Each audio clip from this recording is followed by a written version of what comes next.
할렐루야. 우리 역가족과 인사합시다. 주님 나라를 향한 순례자의 길 잘 걸어갑시다.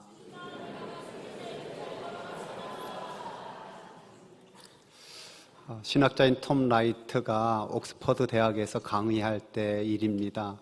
기독교 개론을 가르쳤는데요.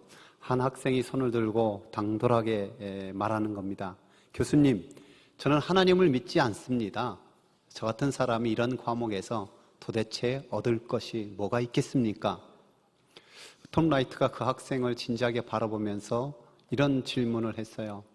그렇다면은 자네가 알고 있는 하나님에 대해서 내게 설명 좀 해주게나. 그러자 그 학생이 갑자기 좀 당황한 듯이 머뭇머뭇하더니 자기가 주워들은 모든 지식을 동원해서 말했어요. 그러자 빙그레 웃으면서 톰 라이트는 대답했어요. 그런 하나님이라면 나도 믿지 않겠네. 자네가 말한 하나님은 기독교의 하나님과 전혀 맞지 않네. 성경에 기록한 기독교의 하나님, 내가 믿는 하나님에 대해서 들어보지 않겠나. 여러분은 하나님의 존재에 대해서 어떻게 알고 어떻게 믿고 있습니까? 종종 지성인이라고 자부하는 사람들이 이런 비판도 하는 것을 듣습니다. 무속이라든지 불교나 이슬람이나 기독교나 사실 대상만 다르지 인간의 연약하기 때문에 기도한다는 것 아닌가. 그래서 내용이 다 비슷비슷하게 건강을 첫 번째 구하고 성공을 구하고 이 땅의 행복을 구하는 것 다 똑같지 않나. 대상만 다르지.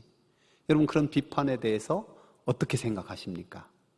저는 우리 기도의 내용이 성숙해져야 된다는 것에 1차적으로 동의를 합니다.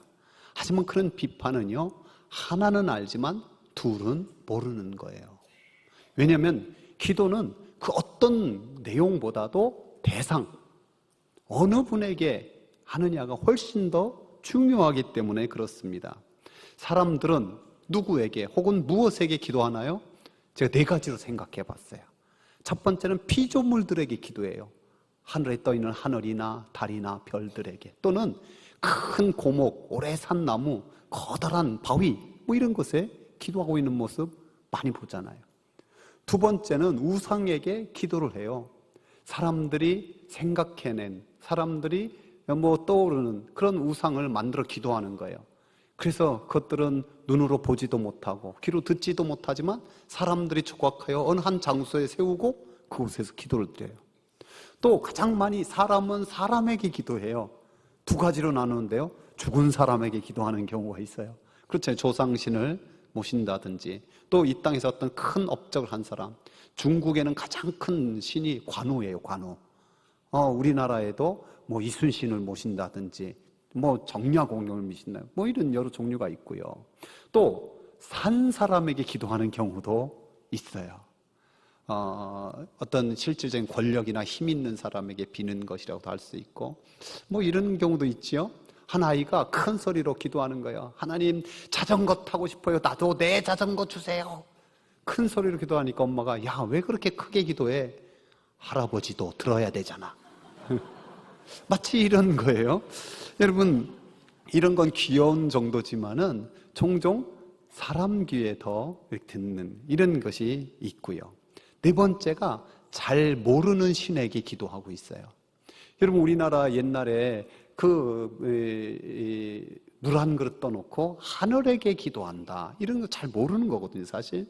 또 성경에도 알지 못하는 신에게라는 제단을 만들어 놓고 기도하는 것, 사도 바울이 발견하고 그 알지 못하는 신을 내가 이제 제대로 알려주겠다라고 말한 것도 있죠. 이런 기도의 공통점이 뭔지 아십니까? 사실 대상에는 관심이 없어요. 내 소원, 내 뜻이 이루어지는 게 중요한 거예요. 여러분, 생각해 보십시오. 무당하게 찾아가서 내가 귀신님을 좀 더 잘 알고 싶고 그 귀신님과 친밀하고 싶습니다, 그거 부탁하는 사람 봤습니까? 오히려 그렇게 될까 봐 두려워해요. 무서워해요. 그저 내 소원만 이루어지면 돼요. 대상은 아무 상관이 없어요. 그러나 기독교의 기도는 그렇지 않습니다. 어떤 내용보다 우리의 기도의 대상인 하나님이 중요한 거예요. 하나님을 알면 알수록 더 그분과 친밀해지고 싶고 더 많이 알고 싶고, 그래서 기도의 목적, 가장 최고의 목적 자체가 하나님을 아는 거예요. 여호와를 알자, 힘써 여호와를 알자고 외쳤던 호세아 선지자에게 하나님은 이렇게 말씀하시죠. 함께 읽어볼까요? 나는 인애를 원하고 제사를 원하지 아니하며 번제보다 하나님을 아는 것을 원하노라. 아멘. 다시 묻습니다. 우리는 누구에게 기도합니까? 천지 만물을 창조하시고 다스리시는 전지전능하신 하나님.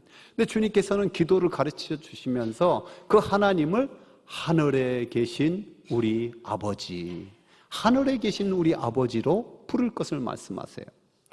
종종 하나님 어디 계시지? 하면은 순전한 아이들 여기 하고 자기 가정을 가르쳐요. 그럼 엄마들이 너무 감격해서 오구오구 내 새끼 내 새끼 그래. 여러분 맞아요. 하나님은 우리 마음에도 계시고 우리 집에도 계시고 우리가 회사나 예배당이나 또 모든 곳에 다 충만하게 거하시는 분이죠. 이 무소부재하신 하나님인데 왜 주님은 하늘에 계신이라고 말씀하셨을까요? 여기서 먼저 우리는 성경을 기록한 유대인들이 생각한 하늘에 대한 개념을 좀 이해할 필요가 있어요. 그들은 세 종류의 하늘이 있다고 생각했습니다. 첫 번째, 대기층의 하늘, 새들이 날아다니는 이런 창공이죠. 그리고 궁창이라는 표현은 별들이 위치한 하늘 또는 어둠의 세력들이 활동하는 공중이라고 말할 수 있어요. 이 모든 것 위에 무한한 영적인 하늘, 어떠한 피조물의 악도 범접할 수 없는 거룩하고 영광스러운 하늘. 그래서 성경에는 사도 바울이 3층전, 셋째 하늘에 다녀왔다라는 것이 바로 이런 표현에 속합니다. 하늘의 원어인 우라노이스 자체도 이 복수형, 하늘들이라고 번역할 수도 있죠. 이런 표현이 성경에 또 많이 나와 있어요. 솔로몬이 성전을 건축하고 드린 고백이 이런 고백이 아닙니까? 하나님이 참으로 땅에 거하시리까 하늘과 하늘들의 하늘이라도 주를 용납하지 못하겠거든 하물며 내가 건축한 이 성전이오리까. 느헤미야도 마찬가지였어요. 그의 고백 한번 같이 읽어봅시다. 오직 주는 여호와시라. 하늘과 하늘들의 하늘과 이럴 성신과 땅과 땅 위의 만물과 바다와 그 가운데 모든 것을 지으시고 다 보존하시오니 모든 천군이 주께 경배하나이다. 아멘. 이렇게 유대인들은 우주를 넘어선 그 영적인 하늘이라는 장소를 믿었어요.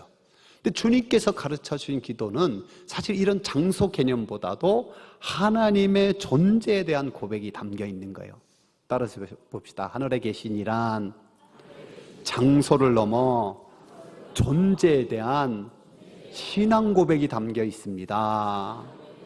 그럼 어떤 신앙 고백이 담겨 있느냐? 이것도 한 4가지로 살펴볼 수 있는데요. 첫 번째가 보편성이에요. 무소부재, 창조하신 우주 위에 계시며 온 우주 안 어디나 계신다라는 거죠. 여러분, 사람들은 신들도 영역이 있다고 생각했어요. 다스리는 영역. 우리나라 같은 경우 이거 너무 쉽게 이해할 수 있잖아요. 산에는 뭐가 있어요? 산신령.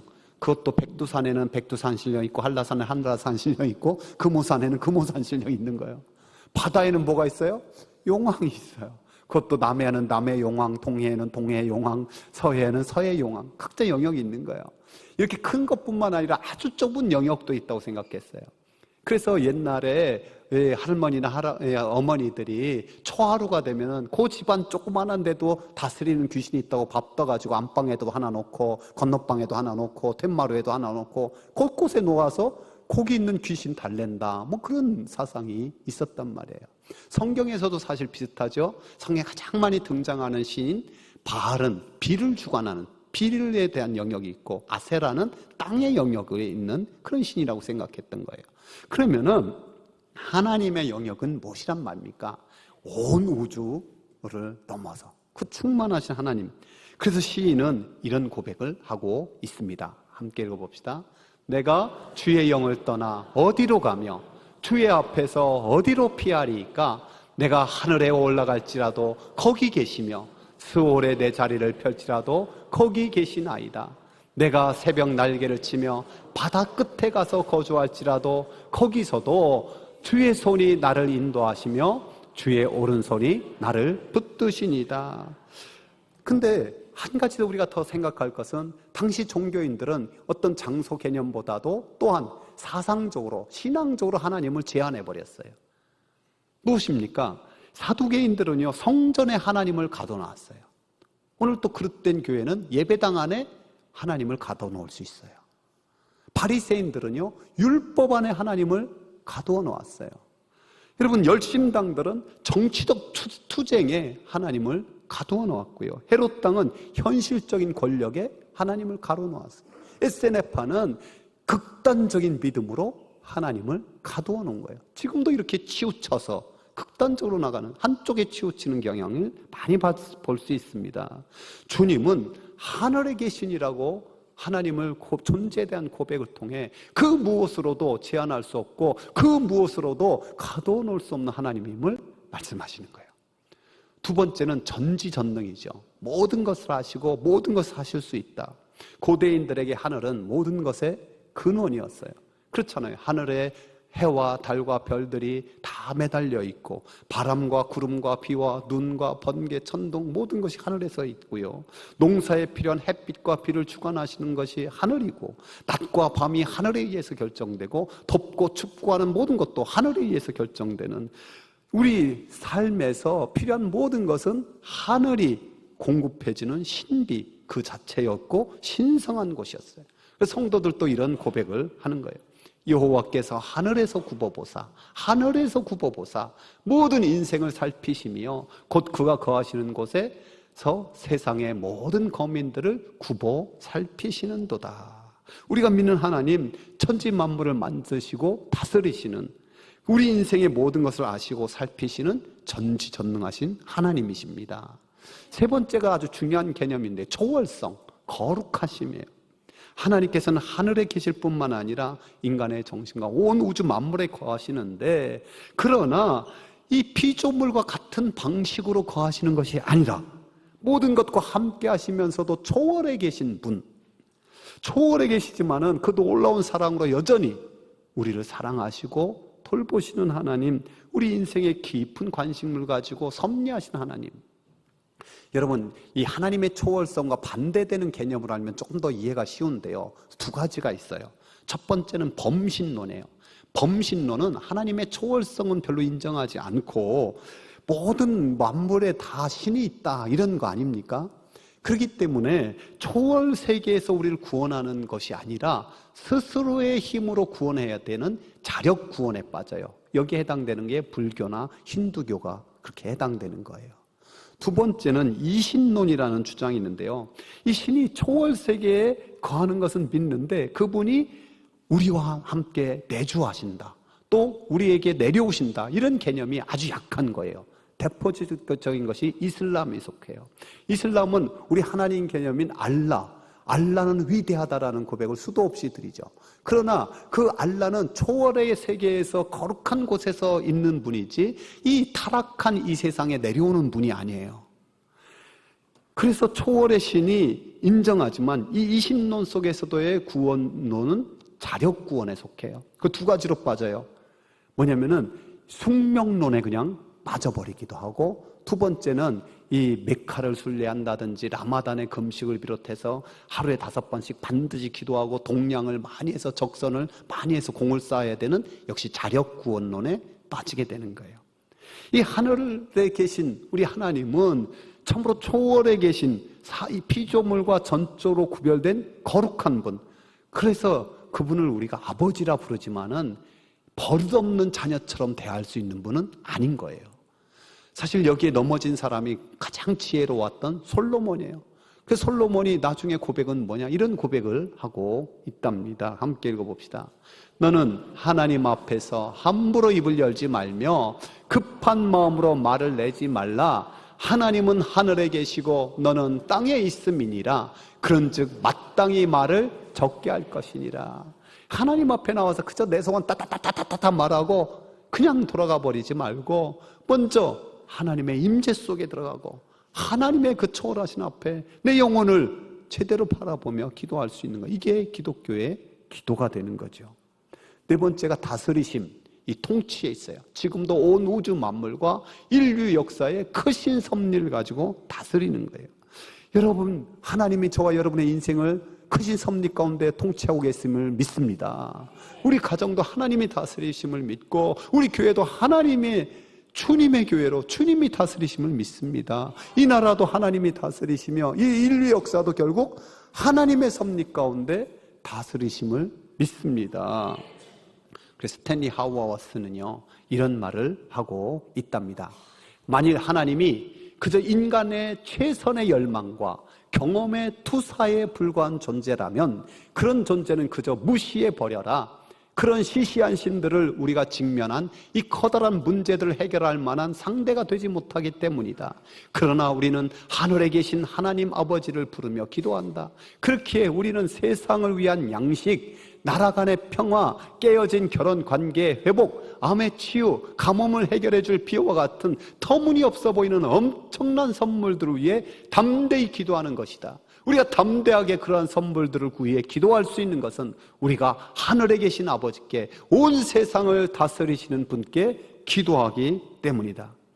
저와 여러분이 하늘을 바라볼 때마다 무소부재하신, 전지전능하신, 초월하여 거룩하신, 그러면서 다스리고 통치하신 하나님, 그 하나님을 바라볼 수 있고 제대로 신앙 고백 드릴 수 있기를 바랍니다. 한때 영국의 2층 버스, 그 런던에 운행하는 버스에 이런 광고가 붙었어요. 아마도 하나님은 없을 거려, 걱정하지 말고 인생을 즐기세요. 이 영국 인본주의 협회자와요, 또 대표적인 무신론자인 리처드 도킨슨과 함께 그 광고를 위해서 모금을 하니까 나흘도 안 돼서 1억 4천만 원이나 모여서 그 광고를 냈다는 거예요.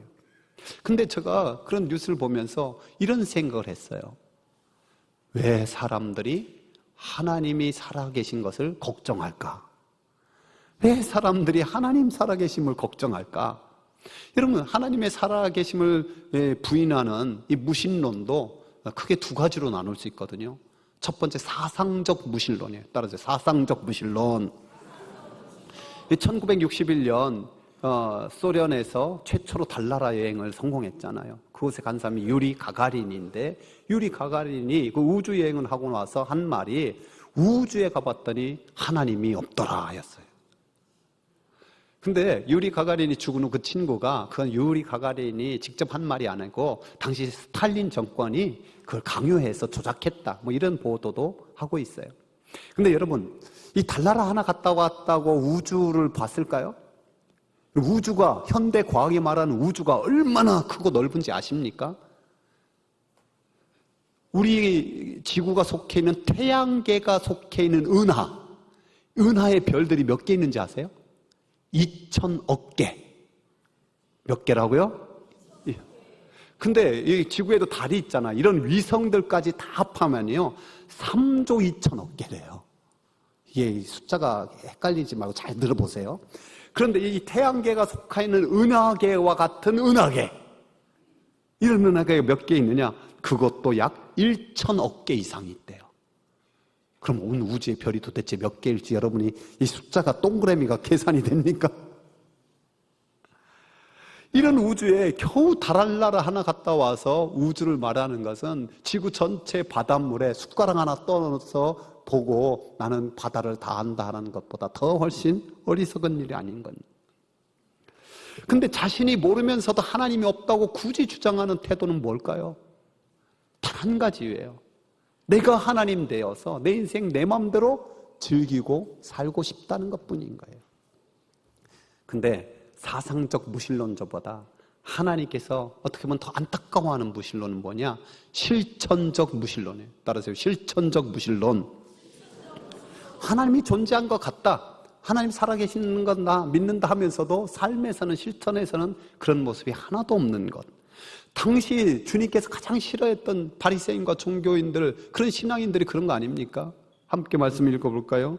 이 백성이 입술로는 나를 존경하되 마음은 내게서 멀도다. 사람의 계명으로 교훈을 삼아 가르치니 나를 헛되이 경배하는도다.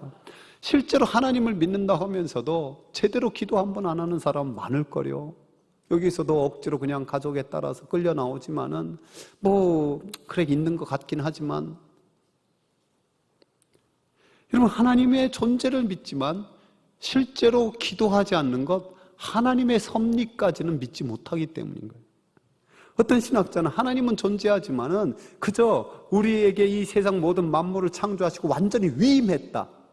그래서 이 세상에는 자연 법칙과 도덕 법칙만이 존재하고 있다. 그런 주장을 해요. 우리 하나님이 요구하시는 믿음은 사실 단순한 믿음이에요. 믿음이 없이는 기쁘시게 못하나니 하나님께 나아가는 자는 반드시 그가 계신 것과 자기를 찾는 자에게 상 주시님이심을 믿어야 할지니라. 묻습니다. 하나님 계신 것 믿습니까? 하나님 살아계심을 믿습니까? 살아계신 하나님이 나와 함께 하심을 믿습니까? 그 하나님이 나의 기도에 관심 있고 귀 기울이심을 믿습니까? 우리나라에 신앙에 귀감이 되는 분들이 많이 계신데요, 그 중에 한 분이 저는 김하중 장로님이에요. 이 장로님이 하나님의 대사라는 책을 썼는데 그 중에서 이런 고백을 해요. 주중 대사를 할 때 어떤 사람들은 뒤에서 대사가 골프도 안 치고 술도 안 먹고 그렇게 해서 외교가 되냐 하고 비방했다. 세상적으로 볼 때는 맞다. 그러나 나라와 민족을 위해 일하는데 반드시 골프 치고 술을 마실 필요는 없다고 생각했다. 술 안 먹고 골프 안 치고 또 최장수 주중 대사가 되었다. 통일부 장관을 할 때 어떤 사람들이 뒤에서 일은 안 하고 기도만 한다고 비아냥거렸다. 바쁜 중에도 시간을 내어 나라와 민족을 위해서 기도하는 장관이 있다는 것이 그들에게 얼마나 축복이 되는지 모르고 그렇게 이야기를 했다. 나는 그런 말들에 대하여 아무런 대꾸도 하지 않았다. 왜냐하면 그들과 구별되게 살고 구별되게 행동하고 싶었기 때문이다. 이 김 장로님이 그렇게 기도하는 가운데 내적인 그런 음성을 들었대요. 내가 집에서 또 자동차 안에서 네 사무실 안에서 예배당에서 기도하는 거 내가 보고 들었다. 여러분, 이런 거 꼭 안 들어도 돼요. 왜요?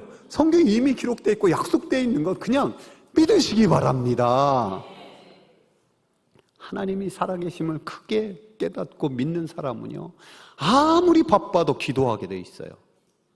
근데 시간이 꽤 널널하게 남아있는데도 실제로 기도하기를 그렇게 관심 없는 것은 내가 그 하나님이 살아계시고 나와 함께 하심이 제대로 깨달아지지 않고 제대로 믿어지지 않기 때문인 거예요. 여러분, 가슴에 손 얹고 진실하게 한번 생각해 보십시오. 온 세상을 만드시고 다스리시는 하나님, 그 아버지가 내 아버지, 그 하나님이 내 아버지임을 믿고 우리 아버지임을 믿고 정말 느끼고 사십니까? 그 하늘에 계신 아버지, 그 소망이 우리의 인생의 가장 큰 소망이 되잖아요. 왜? 우리를 땅에서 하늘로 초대하시기 때문에 그래요. 우리 교회에 잘못된 소문이 하나 있더라고요. 위임 목사는 신방하지 않는다고. 아니에요. 여러분이 불러주면 가요. 얼마 전에 어느 세 가족이 자기 기업 신방을 요청해서 갔더니 그 사무실 앞에 제가 좋아하는 시, 여러분에게 여러 번 소개했던 천상병 시인의 귀천이 딱 붙여 있더라고요. 나 하늘로 돌아가리라. 새벽빛 와 닿으면 쓰러지는 이슬 더불어 손에 손을 잡고 나 하늘로 돌아가리라. 노을빛 함께 단둘이서 기슭에서 놀다가 구름 손짓하면은 나 하늘로 돌아가리라. 아름다운 이 세상 소풍 끝내는 날 가서 아름다웠더라고 말하리라. 힘들지 않고 사연 없는 인생 어디 있습니까? 그분도 힘들 때마다 이 시를 한 번 더 보면서 그렇지, 이 세상은 하나님 보내주신 소풍이지 나는 돌아갈 하늘에 있지 하면서 힘을 얻는다고 그래요. 사실 믿음의 사람들, 특별히 히브리서 11장에 나온 믿음의 위인들이 바로 그 본향, 하늘 향한 것이 인생 아니었고 믿음 아니었습니까? 그래서 성경이 이렇게 고백하고 있습니다. 그들이 이제는 더 나은 본향을 사모하니 곧 하늘에 있는 것이라. 하늘에 있는 것이라. 이러므로 하나님이 그들의 하나님이라 일컬음을 받으심을 부끄러워하지 아니하시고 그들을 위하여 한 성을 예비하셨느니라. 문제는 이거예요. 그 하늘나라를 향하여 가는 우리 순례자의 발걸음, 내 힘과 내 지혜 능력으로 넉넉히 감당할 수 있습니까? 이게 안 되잖아요. 그렇지만 우리에게 소망이 있는 것은 이 모든 것을 함께 하시는 주님이 계시는 거잖아요. 그 주님이 이름으로 우리가 나갈 수 있는 거잖아요. 그래서 성경은 이렇게 말씀하고 있어요. 함께 읽어봅시다. 우리에게 있는 하늘에 올라가신 위대한 대제사장이신 하나님의 아들 예수가 계십니다.